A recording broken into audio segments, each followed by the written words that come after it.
Hi everyone, तो आज हम अपनी पॉलिटी की सीरीज को आगे बढ़ाते हुए चैप्टर 15 करने वाले हैं जो है सेंटर स्टेट रिलेशंस। ठीक है, तो सेंटर स्टेट रिलेशन का मतलब क्या है? तो देखो, हमारा जो कॉन्स्टिट्यूशन है ना वो फेडरल नेचर में। फेडरल का मतलब क्या हुआ कि जितनी भी जो पावर्स है ना वो सेंटर और स्टेट के बीच डिवाइडेड है। किस चीज़ को लेके पावर?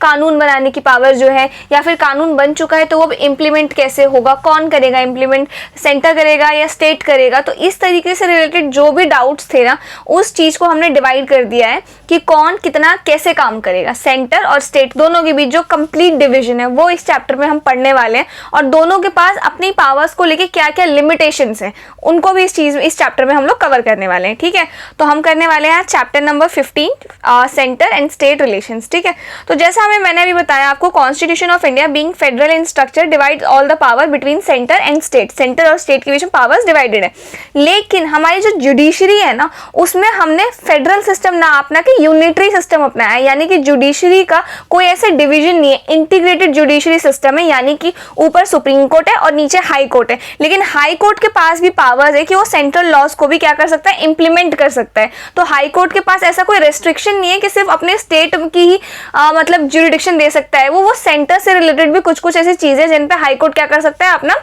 डिसीजन सुना सकता है। ठीक है, इसीलिए हमने इंटीग्रेटेड जुडिशरी सिस्टम अपनाया है। तो no division of judicial power as the constitution has established an integrated judicial system to enforce both central laws as well as state laws. ये बात याद रखना, ये एक एक्सेप्शन है। ठीक है, अब बात करते हैं कि ये जो सेंटर और स्टेट रिलेशन है ना, इनको हम लोग 3 मेन हेडिंग्स के बीच पढ़ने वाले हैं। कौन कौन सी हेडिंग? पहले हम देखेंगे कि कानून बनाने की शक्ति दोनों में कितनी, दोनों में से कौन कौन किन किन चीजों पे कानून बना सकता है, जिसको हम लेजिस्लेटिव रिलेशंस के अंदर पढ़ेंगे। उसके बाद है एडमिनिस्ट्रेटिव रिलेशंस। एडमिनिस्ट्रेटिव रिलेशन का मतलब यह है कि कानून तो बन गया, अब उसको इंप्लीमेंट कौन करेगा, कैसे इंप्लीमेंट करेगा, और अगर स्टेट मान लो इंप्लीमेंट करे तो सेंटर उस पर नजर रखेगा कि नहीं रखेगा, या फिर स्टेट का कोई काम है स्टेट नहीं कर पा रहा है तो स्टेट क्या सेंटर से बोल सकता है कि देखो हमारे बस में नहीं है ये काम करना, आप लोग इस चीज पे कानून बना दो। तो ये जो चीजें हैं वो किस में आएंगी? एडमिनिस्ट्रेटिव रिलेशन में। और तीसरा है फाइनेंशियल रिलेशन। ये हमें नाम से ही पता लग रहा है, बजट एंड ऑल से रिलेटेड है, इसको हम लास्ट में देखेंगे। तो सबसे पहले तो देखो, ये 2 चीजें काफी इंपॉर्टेंट है हमारे लिए, और इनके अंदर ना काफी सारे हेडलाइंस हैं। तो वो कुछ इस तरीके से है, यहाँ देखो। तो जो लेजिस्लेटिव रिलेशंस है इसमें मेन 4 टॉपिक्स हैं, जो कि है पहला territorial extent of central and state legislative. मतलब कि टेरिटरी जो हम लोगों ने आर्टिकल नंबर 1 के अंदर डिफाइन की थी, सेंटर की ये टेरिटरी है, स्टेट की ये टेरिटरी है। अब वहां पे कौन कौन है टेरिटरी के अंदर जो कानून बना सकता है? सेंटर जो है कहां तक कानून बना सकता है, किस टेरिटरी के अंदर तक कानून बना सकता है? क्या सेंटर हर एक स्टेट के लिए कानून बना सकता है? और जो स्टेट है, स्टेट के अपने स्टेट के अलावा भी किसी और स्टेट के लिए कानून बना सकता है, या फिर अपने स्टेट में क्या लिमिटेशंस हैं स्टेट्स की? ठीक है, तो ये पढ़ेंगे। इसके बाद distribution of legislative subjects, one of the most important topic है ये। मतलब कि अब इसी के अंदर हमने क्या कर रखा है, सेंटर और स्टेट दोनों को अपनी पावर्स बता रखी कि तुम इस चीज के ऊपर लॉ बना सकते हो, तुम इस टॉपिक के ऊपर लॉ बना सकते हो, वो हम इसमें पढ़ेंगे। और ये जो टॉपिक है ना, ये जो चैप्टर है ना, इनफैक्ट इसकी एक एक लाइन काफी ज्यादा इंपॉर्टेंट है, और एक एक लाइन इतनी इंपॉर्टेंट है कि इससे प्रीलिम्स में क्वेश्चन आता ही आता है। ठीक है, उसके बाद है पार्लियामेंट्री लेजिस्लेशन इन स्टेट फील्ड। अब जैसे मैंने आपको बताया कि कई बार क्या होता है, स्टेट जो है ना किसी भी एक सब्जेक्ट पे जो उनको दिया हुआ है उस पे कानून नहीं बना पाता है, तो वो फिर पार्लियामेंट से रिक्वेस्ट करता है। तो किन कंडीशंस में जो है पार्लियामेंट स्टेट की मदद कर सकता है वो हम इसमें पढ़ेंगे। उसके बाद centre control over state legislation. मतलब कि सेंटर जो है किसी भी स्टेट में कितना इंटरफेयर कर सकता है कि स्टेट आप ये मत करो वो मत करो, कितना डायरेक्शन दे सकता है सेंटर, वो हम पढ़ेंगे। इस सिमिलरली एडमिनिस्ट्रेटिव रिलेशन में हम ये 9 टॉपिक्स को पढ़ने वाले हैं। तो अब इनको थोड़ा डिटेल में देखते हैं। तो सबसे पहला टॉपिक मैंने आपको जैसे बताया लेजिस्लेटिव रिलेशंस, ये आर्टिकल नंबर 245 से लेकर 255 पार्ट 11 में मेंशन है।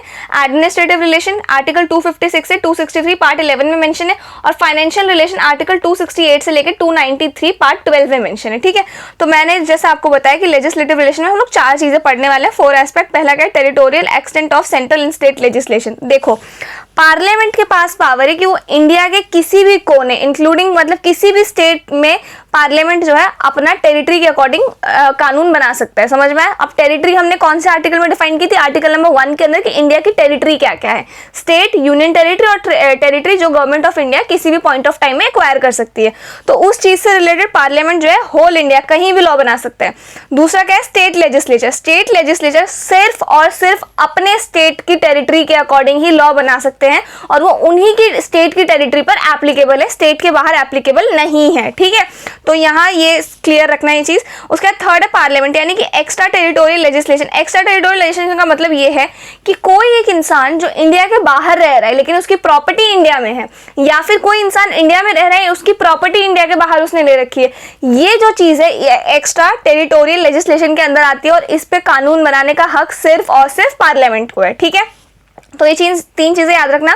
पार्लियामेंट इंडिया के किसी भी कोने की टेरिटरी पे पार्लियामेंट लॉ बना सकता है। स्टेट सिर्फ और सिर्फ अपनी टेरिटरी के लिए बना सकता है, जितनी उस स्टेट मतलब जितना उस स्टेट का एरिया सिर्फ वहां तक। और तीसरा क्या है, एक्स्ट्रा टेरिटोरियल लेजिस्लेशन, यानी कि जो बंदा इंडिया से बाहर रह रहा है उसकी प्रॉपर्टी यहाँ पे है या फिर प्रॉपर्टी बाहर है वो यहाँ रह रहा है, उससे रिलेटेड पार्लियामेंट लॉ बना सकता है, ठीक है। अब ये जो तीन चीजें हमने अभी डिस्कस की इंपॉर्टेंट है, इसमें ना कुछ एक्सेप्शंस भी हैं। अब वो एक्सेप्शंस क्या है जरा ये देख लेते हैं। पहला तो ये है, president can make regulations of 5 union territories. हाँ, तो जो ये देखो, ये जो 5 यूनियन टेरिटरीज है ना हमारे पास, Andaman and Nicobar islands, Lakshadweep, Dadra and Nagar Haveli, Daman and Diu and Ladakh, ये 5 यूनियन टेरिटरी के नाम याद रखना। इनमें ना प्रेसिडेंट कोई भी रेगुलेशन बना सकता है और प्रेसिडेंट जो रेगुलेशन बनाएगा ना उसकी जो पावर है वो उतनी ही रहेगी जितनी पार्लियामेंट कोई भी लॉ बनाता है उस चीज की। तो प्रेसिडेंट का regulation is equal to parliament का लॉ, किसमें, इन 5 यूनियन टेरिटरीज के केस में। और ये प्रेसिडेंट इसलिए कर सकता है गुड गवर्नेंस, पीस, शांति समझौता ये सब बनाए रखने के लिए, ठीक है। और साथ ही अगर पार्लियामेंट का कोई एक्ट है, कोई लॉ है, तो प्रेसिडेंट ये भी बोल सकता है कि ये लॉ पार्लियामेंट का इन 5 यूनियन टेरिटरीज में नहीं लगेगा, या फिर लगेगा तो कुछ मॉडिफिकेशंस के साथ लगेगा, या फिर कोई लॉ है उसमें 5 क्लॉज है तो 5वां क्लॉज नहीं लगेगा। तो ऐसे प्रेसिडेंट कुछ भी डिसीजन दे सकता है, ठीक है, इन 5 यूनियन टेरिटरीज के केस में। दूसरा ये है, governor is empowered to direct that an act of parliament does not apply to a scheduled area in the state. देखो, किसी स्टेट में अगर कोई शेड्यूल्ड एरिया है तो वहां का गवर्नर जो है ना उस स्टेट का बोल सकता है कि पार्लियामेंट का ये एक्ट इस स्पेसिफिक शेड्यूल्ड एरिया में नहीं लगेगा, और अगर लगाना है तो कुछ मॉडिफिकेशंस के साथ लगेगा या फिर नहीं लगेगा। इस तरीके के जो भी डिसीजंस है वो किसी भी स्टेट का गवर्नर दे सकता है। तीसरा है, गवर्नर ऑफ असम में likewise direct that an act of parliament does not apply to a tribal area. यहाँ देखो, यहाँ शेड्यूल्ड एरिया है तो शेड्यूल्ड एरिया किसी भी स्टेट में हो सकता है, और असम के केस में ट्राइबल एरिया है कि असम का जो गवर्नर होगा ना वहां असम में जितने भी ट्राइबल एरियाज है ना वहां बोल सकता है गवर्नर कि इस ट्राइबल एरिया में यहाँ पार्लियामेंट का ये लॉ नहीं लगेगा। और ये सेम पावर हमने किसको दे रखी है, प्रेसिडेंट को दे रखी है। मेघालय, त्रिपुरा, मिजोरम में अगर कोई ट्राइबल एरिया है तो वहां प्रेसिडेंट बोल सकता है कि देखो पार्लियामेंट का ये लॉ यहाँ पे नहीं लगेगा, ये चीज ध्यान रखना। तो ये 3 एक्सेप्शंस थे और काफी इंपॉर्टेंट एक्सेप्शंस थे जो कि हमारे लेजिस्लेटिव रिलेशन में टेरिटोरियल एक्सटेंट वाले पॉइंट में है। उसके बाद सेकंड पॉइंट क्या है, डिस्ट्रीब्यूशन ऑफ लेजिस्लेटिव सब्जेक्ट। अब एक चीज सुनो ध्यान से, हमारे पास n नंबर ऑफ चीजें हैं जिन पे हमें कानून बनानी है, ठीक है, लेकिन वो n नंबर ऑफ चीजें, अब मान लो एक टॉपिक है सपोज वाटर, उस वाटर पे स्टेट ने भी कानून बना दिया और सेंटर ने भी कानून बना दिया। अब पहला क्वेश्चन तो ये आता है कि किसका कानून लगेगा, किसका जो डिसीजन है वो फाइनल होगा जो हम मानेंगे, ठीक है। दूसरा ये कि वाटर ही एक इकलौता टॉपिक थोड़ी है। मान लो किसी एक टॉपिक पे दोनों ने बना दिया लॉ और दूसरा टॉपिक है वाटर पे तो बन गया, इलेक्ट्रिसिटी पे दोनों में से कोई बना ही नहीं रहा है लॉ, तो फिर कैसे होगा। तो इसी चीज को बैलेंस करने के लिए हमने क्या किया है, हमने जितने भी हमारे पास सब्जेक्ट्स थे कि इतनी चीजें हैं जिन पे हमें कानून बनाना है टाइम टू टाइम, तो हमने उन चीजों को डिवाइड कर दिया है सेंटर और स्टेट के बीच, ठीक है। तो पहला क्या है हमारे पास, 3-fold क्लासिफिकेशन, ये हमारा कॉन्स्टिट्यूशन ही हमें प्रोवाइड करता है। Constitution provides for the 3-fold distribution of legislative subjects between the centre and the state, ठीक है। जिसमें से 3 लिस्ट है हमारे पास। लिस्ट 1 जो है जिसको हम लोग यूनियन लिस्ट कहते हैं, इस पर सेंटर कानून बना सकता है। लिस्ट 2 जिसको हम लोग स्टेट लिस्ट कहते हैं, इस पर स्टेट कानून बना सकता है। लिस्ट 3 कॉन्करेंट लिस्ट, इस पर ना दोनों कानून बना सकते हैं, सेंटर भी और स्टेट भी। इसको भी आगे देखते हैं, पर फिलहाल के लिए दोनों चीजें याद रखना। अच्छा, पहले इसमें 97 सब्जेक्ट्स थे पर अब इसमें 100 सब्जेक्ट्स हैं। पहले स्टेट लिस्ट में 66 थे, अब 61 है, और कॉन्करेंट लिस्ट में पहले 47 थे, अब 52 सब्जेक्ट्स है। ये चीज ध्यान रखना, ये आ सकता है क्वेश्चन, और ऐसा क्वेश्चन आया भी है, ठीक है। अब जैसे मैंने आपको बोला कि लिस्ट 3 में क्या है, दोनों कानून बना सकते हैं। सिमिलर क्वेश्चन, अगर कॉन्फ्लिक्ट हो गया तो दोनों ने कानून बना दिया तो क्या करेंगे, तो देखो अगर कॉन्फ्लिक्ट हो गया तो सेंटर हमेशा जीत जाएगा, सेंटर का ही लॉ जो है एप्लीकेबल होगा।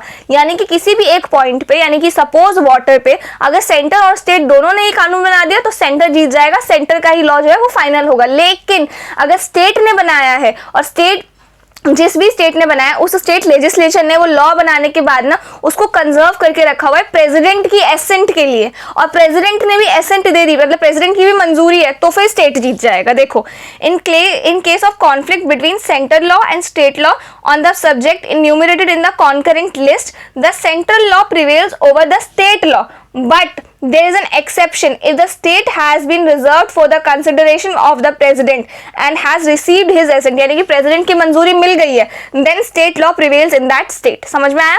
अगर state और center दोनों बनाते हैं तो center जीत जाएगा, but अगर state ने वो law बनाने के बाद उसको preserve करके रखा है president की assent के लिए, और president ने भी assent दे दिया यानी कि मंजूरी दे दी है, तो फिर कौन जीतेगा? तो फिर state जीत जाएगा। ये बात याद रखना। तो तीन थे हमारे पास, स्टेट, सेंटर और बोथ। अब इन तीनों ही लिस्ट में ना कई बार ऐसे हुआ है कि प्रीलिम्स में क्वेश्चन आया है। अब डेफिनेटली हम 100 सब्जेक्ट्स तो नहीं याद करेंगे कि कौन कौन से 100 सब्जेक्ट है जिनके ऊपर यूनियन लिस्ट बना सकता है, या फिर स्टेट 61 ये नहीं याद कर सकते। तो हम क्या करेंगे ना, मैंने क्या किया है, जो प्रीवियस ईयर्स में जितने भी चीज़ें आई हैं कि इनमें से बताओ कौन सा यूनियन लिस्ट के अंदर आता है या कौन सा स्टेट लिस्ट के अंदर आता है, और वही 4-5 चीज़ें जो रिपीट होती है, तो एक बार वो देख लेते हैं। साथ ही अगर आप कोई मॉक पेपर सॉल्व करते हो, PYQ देखते हो, उनमें आपको दिख जाता है कोई नया, अच्छा ये यूनियन लिस्ट के अंदर है तो उसको लिख लो, क्योंकि एक ही साथ 100 याद नहीं होंगे, पर टाइम टू टाइम वो लिस्ट बना के आप उसमें एडिशन डिलीशन ऐसे करते रहना। तो अभी पहले वो लिस्ट देख लेते हैं। तो ये कुछ चीज़ें जो हमारी यूनियन लिस्ट के अंदर है, ये PYQ से मैंने उठाए हैं, टाइम टू टाइम ये चीज़ें रिपीट हुई हैं, ठीक है। डिफेंस, और आपकी बुक में भी एक लिखे हुए हैं कुछ वो भी हैं। Defence, foreign affairs, atomic energy, communications, currency and finance, trade and commerce, citizenship and immigration, national highways and railways, election, justice and laws, others जैसे कि space exploration, patent, inventions, copyright, census, regulation of mines and mineral developments. तो ये चीज़ें हैं जो हमारी union list के अंदर आती हैं, ठीक है। ये आएगा प्रीलिम्स में से, इनमें से कोई एक तो डेफिनेटली आएगा ही आएगा, ठीक है। उसके बाद है matters enumerated in state list, public order, maintenance of public order excluding matters related to armed forces, क्योंकि आर्म्ड फोर्सेस वाला पार्लियामेंट हैंडल करता है। पुलिस वाला हमारे किसके अंदर आ गया? स्टेट लिस्ट के अंदर आ गया। Laws and justice, local government जैसे कि municipalities and panchayat, public health and sanitation, उसके बाद एग्रीकल्चर एंड एनिमल हस्बेंड्री, याद रखना है किसके अंदर आता है? स्टेट लिस्ट के अंदर आता है। यानी कि सिर्फ और सिर्फ एग्रीकल्चर पे स्टेट ही कानून बना सकता है, और इसी वजह से हर एक स्टेट का अपना अलग अलग कानून है। उसके बाद land and land revenue, forest and fisheries, industries, markets and fairs. उसके बाद क्या है? State taxation, water and irrigation, others, regulation of labour and employment, public work, state lotteries, ये सब जो भी है इनके ऊपर स्टेट कानून बनाएगा। Matters enumerated in concurrent list, criminal law and procedure, education, labour welfare, economic and social planning, forest wild life, families law, marriage, divorce and child custody, इस पर स्टेट कॉन्करेंट लिस्ट है, दोनों में से कोई भी बना सकता है। उसके बाद electricity and power, lastly others, prevention of cruelty to animals, bankruptcy, insolvency, price control of essential commodities, newspaper, books and printing presses. ये कुछ पॉइंट्स हैं, ये कुछ टॉपिक्स हैं, ये मतलब इनको आप लोग उसमें ऐड कर लेना, अपनी एक लिस्ट बनाना, union, state and concurrent, and time to time इनके अलावा आप कुछ PYQ पढ़ते हो या कहीं बुक से पढ़ लिया, कुछ नया पॉइंट दिख गया तो वो ऐड करते जाओ, याद करते जाओ, क्योंकि ऐसे इकट्ठे 100 के 100 ऐसे याद करने बैठोगे तब तो इम्पॉसिबल है वो याद करना, और चांसेस भी बहुत कम है कि आपने 100 याद कर लिए तो उनमें से कोई आए। चांसेस है जो चीज़ें रिपीट हो रही है ना उन्हीं में से आएगा, ठीक है। अब हुआ क्या, ये 2 अमेंडमेंट है जो काफ़ी ज़्यादा इंपॉर्टेंट है। जैसा मैंने आपसे पहले अमेंडमेंट की और केसेस की शीट बनवाई थी, तो ये आपको अमेंडमेंट्स वाली शीट में लिख लेना है। 42nd अमेंडमेंट एक्ट ने क्या किया, 5 सब्जेक्ट को ट्रांसफर कर दिया कॉन्करेंट लिस्ट से स्टेट लिस्ट में। तो पहले वो चीज़ें कॉन्करेंट लिस्ट में एग्जिस्ट करती थी, पर उसको अब स्टेट लिस्ट में डाल दिया गया है, जो कि है education, forest, weight and measures, protection of wild animals and birds and administration of justice. ये पॉइंट इंपॉर्टेंट है, इनमें से आ जाएगा कुछ भी कि कौन सा है जो कॉन्करेंट लिस्ट में ऐड कर दिया स्टेट लिस्ट से हटा के, ठीक है। उसके बाद है हमारे पास 101 अमेंडमेंट एक्ट। ये एक्ट बहुत ज़्यादा इंपॉर्टेंट है। तो इस एक्ट ने क्या किया ना, has made a special provision with respect to goods and services tax. ये मुझे बहुत भयंकर लगा था जब मैंने फर्स्ट टाइम रीड किया था, क्या है इस लाइन का मतलब, इसे ध्यान से समझना है इसका मतलब। क्या है provision with respect to goods and services tax. इस एक्ट ने गुड्स एंड सर्विसेज टैक्स को लेकर एक स्पेशल प्रोविजन बनाया। क्या था वो provision, the parliament and the state legislature have the power to make laws with respect to goods and services tax. यानी कि पार्लियामेंट और स्टेट लेजिस्लेचर दोनों ही GST को लेकर कानून बना सकते हैं, imposed by union or by the state. Further, the parliament has exclusive power to make laws with respect to courts and service tax. यहाँ courts नहीं, यहाँ goods आएगा, ठीक है, ये goods कर लेना इसको। Goods and services tax, where the supply of goods or services or both takes place in course of interstate trade and commerce. अगर किसी स्टेट में जीएसटी एप्लीकेबल है तो उस स्टेट में स्टेट और सेंटर दोनों ही लॉ बना सकते हैं जीएसटी को लेके। लेकिन अगर इंटर स्टेट कुछ है, यानी कि अगर एक राज्य से दूसरे राज्य हम कोई सामान भेज रहे हैं या किसी सर्विस का उपलब्ध कर रहे हैं हम एक राज्य से दूसरे राज्य में, तो सिर्फ और सिर्फ पार्लियामेंट के पास एक्सक्लूसिव पावर है उस चीज से रिलेटेड लॉ बनाने का। समझ में आया? यानी कि अगर एक स्टेट के अंदर है तो स्टेट एंड पार्लियामेंट दोनों, एक स्टेट से दूसरे स्टेट जा रहा है तो फिर क्या होगा, इंटर स्टेट ट्रेड या कॉमर्स हो रहा है तो फिर क्या हो जाएगा, सिर्फ और सिर्फ पार्लियामेंट लॉ बनाएगा। ये चीज ध्यान रखना। अच्छा, अब इन 3 लिस्टों के अलावा भी एक लिस्ट है हमारे पास जो कि है रेजिड्यूरी लिस्ट। रेजिड्यूरी लिस्ट का मतलब क्या है? ये वो लिस्ट है जो मैटर इन तीनों ही लिस्ट के अंदर कवर नहीं हुए हैं। समझ में आएगा? मान लो एग्जाम्पल दे रही हूँ मैं, एजुकेशन है जो इन तीनों ही लिस्ट में कवर नहीं है, तो वो अपने आप रेजिड्यूरी लिस्ट का पार्ट बन जाता है। रेजिड्यूरी लिस्ट पे जो लॉज है वो सिर्फ और सिर्फ पार्लियामेंट के पास हक है कि रेजिड्यूरी लिस्ट में जो भी मैटर्स लिखे हुए हैं उन पे पार्लियामेंट कानून बनाएगा। समझ में आ गया? बस इतना ही था। तो ये 3-4 चीजें जिनको याद रखना है हमें। उसके बाद हमारे पास ये हम देख चुके हैं मैटर्स, ये भी देख लिया था। अब parliamentary legislation in the state field क्या पढ़ रहे हैं हम? अभी दोबारा जरा ट्रैक पे आते हैं, ऊपर चलते हैं जरा सा पहले। तो ऊपर हमने क्या देखा? टेरिटोरियल एक्सटेंट देख लिया हमने, डिस्ट्रीब्यूशन ऑफ लेजिस्लेटिव सब्जेक्ट्स देख लिया हमने। अब क्या पढ़ रहे हैं हम? Parliamentary legislation in the state field, यानी कि पार्लियामेंट कितना जो है एंटर कर सकता है स्टेट की, उसमें स्टेट के कानून बनाने की शक्ति जो है उसमें पार्लियामेंट कितना अपना इंटरफेयर कर सकता है। तो वो चीज अभी हम देखने वाले हैं। ठीक है, हाँ, parliamentary legislation in the state field. अब देखो इसको ध्यान से समझना। पहला क्या है हमारे पास? When Rajya Sabha passes a resolution. तो देखो ध्यान से समझो, अगर राज्यसभा एक रिजोल्यूशन पास कर दे कि कोई भी मैटर है जो स्टेट लिस्ट में या कॉन्करेंट लिस्ट में लिखा हुआ है उस पर स्टेट लॉ नहीं बनाएगी, पार्लियामेंट लॉ बना दे, तो पार्लियामेंट को लॉ बनाना पड़ेगा। लेकिन वो जो रिजोल्यूशन है ना वो 2/3 मेजोरिटी से पास होना चाहिए, और एक बार वो पास हो गया ना तो वो 1 साल के लिए वैलिड रहेगा। मतलब समझो कि राज्यसभा ने सपोज करो कि इलेक्ट्रिसिटी पे लॉ वो कर दिया, रिजोल्यूशन पास कर दिया कि इलेक्ट्रिसिटी पे ना सिर्फ और सिर्फ पार्लियामेंट को लॉ बनाना है, स्टेट जो है वो लॉ नहीं बना पा रही है। ठीक है, तो फिर पार्लियामेंट क्या करेगा?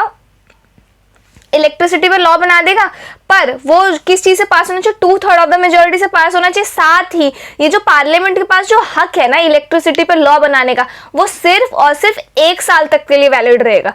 1 साल के बाद पार्लियामेंट नहीं बनाएगी इलेक्ट्रिसिटी पे लॉ। ठीक है, लेकिन अगर राज्यसभा चाहती है कि पार्लियामेंट 1 साल से ज्यादा बनाए, तो वो जो रिजोल्यूशन पास किया था ना राज्यसभा में, उस रिजोल्यूशन को बार बार पास करना है, और ये इनडेफिनाइट पीरियड के लिए पास हो सकता है। समझ में आया? लेकिन एक बार पास होगा तो उसकी वैलिडिटी सिर्फ और सिर्फ 1 साल ही रहेगी, 1 साल से ज्यादा वैलिडिटी नहीं रहेगी। लेकिन इसको हम कितनी बार भी रिन्यू कर सकते हैं। और एक चीज, अगर इलेक्ट्रिसिटी पे सपोज या किसी भी मैटर पे अब पार्लियामेंट लॉ बना रही है क्योंकि राज्यसभा ने रिक्वेस्ट किया है, तो पार्लियामेंट तो लॉ बना ही सकती है, लेकिन स्टेट भी लॉ बना सकता है। स्टेट के ऊपर कोई पाबंदी नहीं है कि आपने अब पार्लियामेंट के ऊपर छोड़ दिया है राज्यसभा ने तो आप लॉ नहीं बना सकते। नहीं, स्टेट भी बराबर से इस चीज के ऊपर लॉ बना सकती है। समझ में आ गया?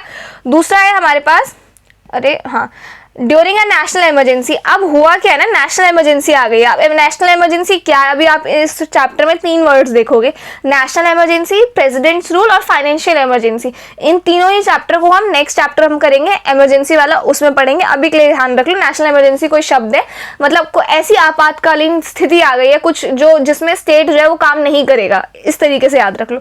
तो नेशनल इमरजेंसी के टाइम में क्या होगा ना, पार्लियामेंट लॉ बना सकती है, ऐसा कुछ वो नहीं है। लेकिन इस लॉ बनने के बाद क्या होगा, जैसे ही इमरजेंसी हटेगी ना उसी के 6 महीने के अंदर जो भी पार्लियामेंट ने लॉ बनाया था ना वो लॉ हट जाएगा विद इन 6 मंथ्स। ठीक, और जो भी लॉ हमने बनाया था ना, जैसे पार्लियामेंट ने नेशनल इमरजेंसी के टाइम पे कोई लॉ बना दिया तो किसी भी टॉपिक पे, तो उस टॉपिक पे स्टेट लेजिस्लेचर को नहीं रोका गया है। स्टेट लेजिस्लेचर भी उस टॉपिक पे क्या कर सकती है, इमरजेंसी के टाइम पे लॉ बना सकती है। अभी के लिए इतना याद रखो, ठीक है। और सिमिलरली इसको वही कर सकते हैं हम, नेशनल इमरजेंसी जैसे हट जाएगी, जैसे मैंने आपको बताया 6 महीने के अंदर ये जो लॉ पार्लियामेंट ने बनाया था ये हट जाएगा। ऐसा कुछ वो नहीं है कि कंसिस्टेंट रहेगा, ठीक है। उसके बाद when state makes a request. अब इसका मतलब क्या है, जब 2 या 2 से ज्यादा स्टेट्स पार्लियामेंट से रिक्वेस्ट कर दे कि कोई एक टॉपिक है, सपोज एजुकेशन, इस टॉपिक में हम नहीं बना पा रहे, लो आप बना दो, तो पार्लियामेंट लॉ बना देगा उस चीज के ऊपर।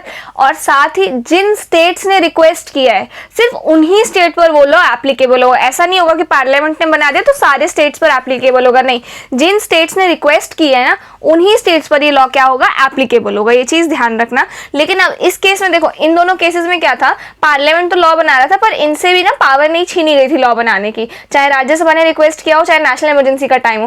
पर इस केस में क्या होता है ना, इस केस में अगर पार्लियामेंट से आपने रिक्वेस्ट कर दी और पार्लियामेंट लॉ बना रहा है तो अब आप लॉ नहीं बना सकते, यानी कि अब स्टेट लेजिस्लेचर जो है इस चीज के ऊपर लॉ नहीं बना सकता, ये चीज ध्यान रखना। और ऐसा हुआ भी है, इसमें आप बुक में एग्जाम्पल भी देखोगे, जैसे कि एक था I think price competition act है, वाइल्ड लाइफ प्रोटेक्शन एक्ट है, तो ये कुछ चीजें हैं जिन पे किसने लॉ बनाया है, पार्लियामेंट ने लॉ बनाया है, लेकिन ये मैटर स्टेट लिस्ट में लिखा हुआ था, ठीक है। उसके बाद टू इम्प्लीमेंट इंटरनेशनल अग्रीमेंट्स। अब इस केस में क्या है ना, इस केस में पार्लियामेंट स्पेसिफिकली सेंटर जो है ना किसी भी स्टेट से नहीं पूछेगा उनकी रजामंदी। इंटरनेशनल अग्रीमेंट को फुलफिल करने के लिए कोई मैटर पे अगर स्टेट को सेंटर को लॉ बनाना पड़ेगा जो स्टेट लिस्ट में लिखा हुआ है तो फिर पार्लियामेंट वो लॉ बना सकती है, पार्लियामेंट के ऊपर कोई ऐसा वो रेस्ट्रिक्शन नहीं है, ठीक है। उसके बाद ड्यूरिंग प्रेसिडेंट्स रूल, जैसा मैंने आपको बताया, national emergency, president rule and financial emergency, ये तीनों ही कंडीशन अभी अवॉइड करना। इन तीनों ही टर्म्स को नेक्स्ट चैप्टर में समझेंगे। अभी ऐसा समझ लो कि प्रेसिडेंट्स रूल के टाइम में क्या होगा, वो जो भी स्टेट लिस्ट में जो भी मैटर लिखे हुए हैं वो मैटर पे पार्लियामेंट लॉ बना सकता है, ठीक है। और इस केस में क्या होगा ना, अगर जैसी प्रेसिडेंट्स रूल हट गया किसी भी स्टेट से, ठीक है, उसके बाद भी जो लॉ बनाया था प्रेसिडेंट्स रूल के टाइम में हमारे प्रेसिडेंट ने, ऐसा मान लो, वो लॉ एप्लीकेबल रहेगा। स्टेट चाहे तो उस लॉ को आगे कंटिन्यू कर सकती है, चाहे तो हटा सकती है, चाहे तो उसमें कुछ कुछ मॉडिफिकेशंस भी कर सकती है, ठीक है। तो ये थे आपके 5 सीन्स जिसमें पार्लियामेंट जो है अपना इंटरफेरेंस करती है स्टेट के सब्जेक्ट में। उसके बाद है centre controls over state legislation, यानी कि सेंटर जो है ना किस हद तक इंटरफेयर करती है स्टेट की कानून बनाने की शक्ति में, कितना कंट्रोल करके रखती है अपने पास, ठीक है। हमें पता है कि 3 लिस्ट है, लेकिन उसके बावजूद सेंटर कुछ ना कुछ अपना जो है ना रुतबा बना के रखती है हर एक स्टेट में। तो वो किस तरीके से बना के रखती है, ये देखो। पहला क्या है, governor can reserve certain types of bill passed by the state legislature for the consideration of president and the president enjoys absolute veto over them. इसका मतलब क्या है, इसका मतलब ये है कि जो गवर्नर है ना कुछ बिल्स को कंजर्व करके रख सकता है कि हमें प्रेसिडेंट को ये बिल दिखाने हैं, और प्रेसिडेंट के पास एब्सोल्युटली वीटो पावर है। प्रेसिडेंट चाहे तो अपनी कंसिडरेशन दे सकता है, चाहे तो नहीं भी दे सकता है, फुल एंजॉयमेंट है प्रेसिडेंट को, ठीक है। उसके बाद है bills on certain matters enumerated in the state list can be introduce in the state legislature only with the previous sanction of the president. यानी कि कुछ कुछ ऐसे मैटर्स हैं जो स्टेट लिस्ट में लिखे हुए हैं जिनका बिल अगर आप स्टेट लेजिस्लेचर में प्रेजेंट करोगे तो उसके लिए आपको प्रेसिडेंट की रिकमेंडेशन की जरूरत है। पहले प्रेसिडेंट से आपको रिकमेंडेशन लेनी पड़ेगी, उसके बाद जाके आप उस लिस्ट को किसी भी स्टेट लेजिस्लेचर में इंट्रोड्यूस कर सकते हो, ठीक है। इसमें भी सेंटर जीत गया। तीसरा क्या है, centre can direct the states to reserve money bills and other financial bill passed by the state legislature for the president's consideration during a financial emergency. अगर हमारे देश में फाइनेंशियल इमरजेंसी है, ठीक है, उस केस में सेंटर जो है ना स्टेट को कंट्रोल दे सकता है कि जितने भी मनी बिल्स, फाइनेंशियल बिल जितने भी हैं उनको संभाल के रखो। प्रेसिडेंट मतलब हमें चेक करना है एक तरीके से, इस तरीके से मान लो। तो ये कब कर सकते हैं हम, फाइनेंशियल इमरजेंसी के टाइम पे कर सकते हैं। तो ये था हमारा जो फर्स्ट वाला टॉपिक था लेजिस्लेटिव फील्ड, ये हो चुका है हमारा, ठीक है, लेजिस्लेशन वाला। अब है हमारा लेजिस्लेटिव रिलेशंस वाला। अब है हमारे पास एडमिनिस्ट्रेटिव रिलेशंस, जो कि आर्टिकल नंबर 256 से लेकर 263 पार्ट 11 ऑफ द कॉन्स्टिट्यूशन से डील करता है। अब इसमें क्या है, मान लो हमने अब कानून तो बना दिया, ठीक है, कानून जैसे कि हमने लिस्ट डिवाइड कर दिया और उस लिस्ट में हमने कानून। अब इसमें क्या है ना, जैसे कि हमने 3 लिस्ट बनाई थी और तीनों लिस्ट में हमने पावर्स डिफाइन कर दी थी कि लिस्ट 1 में यूनियन यानी कि सेंट्रल गवर्नमेंट बनाएगा, लिस्ट 2 में स्टेट और लिस्ट 3 थी कॉन्करेंट लिस्ट। अब कॉन्करेंट लिस्ट में तो हमें पता है कि दोनों कानून बना सकते हैं और सेंटर जीत जाएगा, लेकिन अब उसको एग्जीक्यूट करना है, कानून का पालन करना है। सपोज एक ऑर्डर आया कि ब्रिज बनाना है सपोज, ठीक है। अब वो ब्रिज कौन बनाएगा, किसी भी स्टेट में सेंटर बनाएगा कि स्टेट बनाएगा वो ब्रिज, ठीक है। तो अब ये चीजें जो है ना, अब ये एग्जीक्यूट कैसे होंगे ग्राउंड लेवल पे, ये हम देखने वाले हैं। तो देखो, जिस लिस्ट पर जो कानून बनाता है ना उस लिस्ट पर उसी की एडमिनिस्ट्रेटिव पावर होती है। यानी कि लिस्ट 1 पर हमारे यूनियन ने कानून बनाया है तो लिस्ट 1 पर जितनी भी चीजें होंगी उनको एग्जीक्यूट भी यूनियन करेगा, समझ में आया।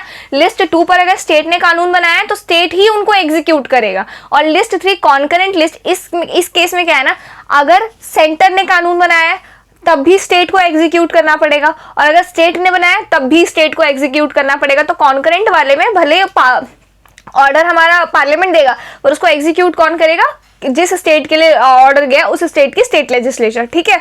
लेकिन अगर कहीं हमारे कॉन्स्टिट्यूशन में अलग से लिखा हुआ है कि देखो बात ये है कि एक सेकेंड, हाँ, कि कहीं लिखा हुआ है कि देखो बात ये है कि ना वो क्या कहते हैं, इस चीज को सिर्फ और सिर्फ सेंटर ही एग्जीक्यूट करेगा, तो फिर लिस्ट 3 को सेंटर एग्जीक्यूट करेगा अगर कॉन्स्टिट्यूशन में एक्सप्लिसिटली कहीं लिखा हुआ है। अगर नहीं लिखा हुआ है तो उसको स्टेट एग्जीक्यूट करेगा। बस इतना सा था डिस्ट्रीब्यूशन ऑफ एग्जीक्यूटिव पावर्स में।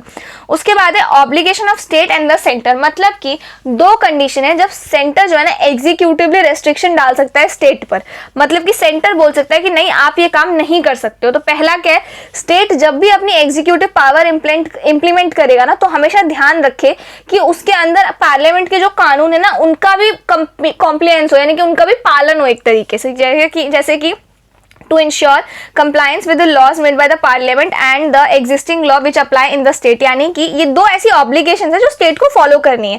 पहला जैसे मैंने आपको बताया कि अगर स्टेट कोई भी काम कर रहा है ना तो उसको ध्यान रखना है कि पार्लियामेंट ने जितने लॉज बना रखे हैं ना उनमें से किसी भी लॉ का ना उल्लंघन ना हो, ठीक है। दूसरा क्या है, नॉट टू इम्पीड और दूसरा क्या है, नॉट टू इम्पीड और prejudice the exercise of executive power of the centre in the state, मतलब कि अगर सेंट्रल गवर्नमेंट का कोई काम हो रहा है तो स्टेट उसको रोके ना, इम्पीड ना करे। और ये दोनों ही चीजें जो है ना कोएर्सिव है नेचर में। कोएर्सिव का मतलब ये है कि अगर ये दोनों ही चीजें फॉलो नहीं की स्टेट ने तो फिर उसको पनिशमेंट मिल सकती है। और एज अ पनिशमेंट क्या हो सकता है, उस स्टेट को डिक्लेयर कर दिया जाएगा कि वो अनकॉन्स्टिट्यूशनल तरीके से काम कर रही है और इस वजह से उस स्टेट में प्रेसिडेंट्स रूल लग जाएगा। अब प्रेसिडेंट्स रूल क्या है, ये पनिशमेंट है किसी भी स्टेट के लिए अगर ये दोनों चीजें वो फॉलो नहीं करेगा तो ये प्रेसिडेंट रूल हम लोग नेक्स्ट चैप्टर में समझने वाले हैं, ठीक है। तो अब थर्ड है हमारे पास centre's direction to the state, मतलब कि देखो कभी कभी क्या होता है ना, सेंटर जो है ना स्टेट को डायरेक्शन दे सकता है इन मामलों में काम करने के लिए, एग्जीक्यूट करने के लिए। इन मामलों में क्या करने के लिए, इन मामलों में जो भी ऑर्डर है वो सेंटर ने तो वो कर दिया, लॉ दे दिया कि ये कानून बना दिया, पर सेंटर कभी कभार स्टेट को बोल सकता है कि ठीक है कानून मैंने बनाया लेकिन इसको एग्जीक्यूट तुम करो। अब वो 4 चीजें क्या है, 4-5 चीजें हैं, उनमें क्या है, पहला तो ये construction and maintenance of means of communication. इसका मतलब ये है कि अगर कोई नेशनल या मिलिट्री या कंस्ट्रक्शन या मेंटेनेंस रिलेटेड कोई भी चीज़ है तो फिर सेंटर बोल सकता है स्टेट को। दूसरा क्या है, measures to be taken for the protection of railways within the state, railways की प्रोटेक्शन के लिए। तीसरा क्या है, provisions of adequate facilities for the instruction in the mother tongue at the primary stage of education to the childrens belonging to the linguistic minority groups in the state. यानी कि अगर आपके स्टेट में कोई लिंग्विस्टिक माइनॉरिटी ग्रुप है, ठीक है, तो उनकी क्या कहते हैं एजुकेशन जो उन्हीं की मदर टंग में हो, उन्हीं की लैंग्वेज में हो, उसके लिए डायरेक्शन दे सकता है सेंटर। उसके बाद क्या है, drawing up and execution of specified schemes for the welfare of the scheduled tribes in the state. अगर आपके एरिया में, आपके स्टेट में शेड्यूल ट्राइब है तो उनकी वेलफेयर की प्रोटेक्शन के लिए क्या कर सकता है, सेंटर डायरेक्शन दे सकता है स्टेट को कोई भी कानून बनाने के लिए, ठीक है। इसके बाद है म्यूचुअल डेलीगेशन ऑफ फंक्शंस। इसको ज्यादा मतलब आप लोग बुक से एक बार रीड कर लेना। इसका सिंपल सादा मतलब सा ये है कि म्यूचुअल का मतलब होता है अंडरस्टैंडिंग, ठीक है। तो यानी कि दोनों एक दूसरे का जो भी एग्जीक्यूटिव काम चल रहा है दोनों आपस में एक अंडरस्टैंडिंग और एक बैलेंस बना के रखे कि दोनों को किस तरीके से कैसे काम मिलकर करना है, ठीक है। उसके बाद है cooperation between centre and the state. इसका मतलब क्या है, देखो कुछ ऐसी चीज़ें हैं जिनमें ना कॉन्स्टिट्यूशन जो ना प्रोवाइड करता है, हमारे कुछ ये अभी पढ़ने वाले हैं जिससे ना हमें सेंटर और स्टेट के बीच ना कोऑर्डिनेशन एक तरीके से बना रहे हैं, ठीक है। वो क्या चीज़ें हैं, पहला तो inter state water disputes, establish inter state council, full faith and credit. इसका मतलब ये है कि पार्लियामेंट जो है ना वो किसी भी कंप्लेंट जो कि हमारे डिस्ट्रीब्यूशन या कंट्रोल वाटर से रिलेटेड हो, इंटरस्टेट कोई रिवर जा रही है उस चीज़ से रिलेटेड हो, या फिर मान लो कि पानी एक मतलब जैसे पानी एक स्टेट दो स्टेट शेयर कर रहे हैं एक तरीके से, ठीक है, किसी भी एक रिवर का, तो उस चीज़ को लेकर लॉ पार्लियामेंट बनाएगा, ठीक है। और कैसे कॉपरेशन रखना है सेंटर और स्टेट के बीच ये पार्लियामेंट डिसाइड करेगा। सिमिलरली इस चीज़ के लिए ना रिवर का पानी जो है बराबर डिवाइड हो, इस चीज़ के लिए इंटर स्टेट वाटर डिस्प्यूट इसको कहा गया। इस चीज़ को सॉल्व करने के लिए पार्लियामेंट कानून बनाएगा और इस चीज़ के लिए इंटर स्टेट काउंसिल भी कौन बना इस्टेब्लिश कर सकता है, पार्लियामेंट बना सकता है। और क्या कहते हैं कि हर एक स्टेट में फुल फेथ एंड क्रेडिट के साथ काम हो रहा हो throughout the territory of India, centre and state हर एक प्रोसीडिंग्स का, हर एक क्लॉज का प्रॉपर फॉलो कर रहे हो, ये चीज़ पार्लियामेंट का काम है मेक श्योर करना, ठीक है। इसके बाद है ऑल इंडिया सर्विस। देखो मैं एक चीज़ बताती हूँ, हमारा जो कॉन्स्टिट्यूशन है वो फेडरलिज्म फॉलो करता है, राइट, लेकिन जो ऑल इंडिया सर्विस है ना ये हमारे प्रिंसिपल ऑफ फेडरलिज्म को वायलेट करता है। वायलेट कैसे करता है, ध्यान से समझना है इस चीज़ को। फेडरल का मतलब क्या बताया मैंने कि सेंटर और स्टेट का पावर जो है एक तरीके से डिवाइडेड रहेगा, ठीक है। लेकिन ऑल इंडिया सर्विस ये क्या करता है, हम जो IAS IPS ऑफिसर्स को रिक्रूट करते हैं उनकी रिक्रूटमेंट का काम, सब कुछ उनकी ट्रेनिंग का काम, उनके ऊपर जितना खर्चा होता है वो सारा खर्चा सेंट्रल गवर्नमेंट करती है। और सेंट्रल गवर्नमेंट खर्चा करने के बाद उन IAS IPS ऑफिसर्स को क्या करती है, मतलब IAS ऑफिसर्स जो होते हैं ये एक तरीके से सेंटर का काम कर रहे होते हैं किसी भी स्टेट में, समझ में आए, तो उस स्टेट के लिए काम कर रहे होते हैं कौन, IAS ऑफिसर्स। तो एक तरीके से आप देखो तो इस सेंटर का काम है जो कि स्टेट का काम है जो कि सेंटर करवा रहा है, समझ में आए, इसीलिए ये फेडरलिज्म के अगेंस्ट जाता है, इस चीज को ध्यान से समझ लेना। उसके बाद क्या कहा मैंने, तो ये ऑल इंडिया सर्विस। अब जो नेक्स्ट टॉपिक है public service commission, one of the most important topic, और हर बार इसमें क्वेश्चन आया ही आया है। अब क्या है इसमें देखते हैं, तो इसमें है क्या चीज़, अभी हम पढ़ने वाले हैं कि जो हमारे चेयरमैन और जो मेंबर्स होते हैं यूनियन पब्लिक सर्विस कमीशन के या स्टेट पब्लिक सर्विस कमीशन के, उनको कौन हायर करता है, ठीक है। तो सबसे पहली बात तो ये है, chairman and members of state public service commission दो अपॉइंटेड बाय गवर्नर। तो इस समय ये पता लग गया कि उस स्टेट का जो गवर्नर है ना वो हायर करता है उनको, of the state can be removed only by the president. इसको ध्यान से समझो।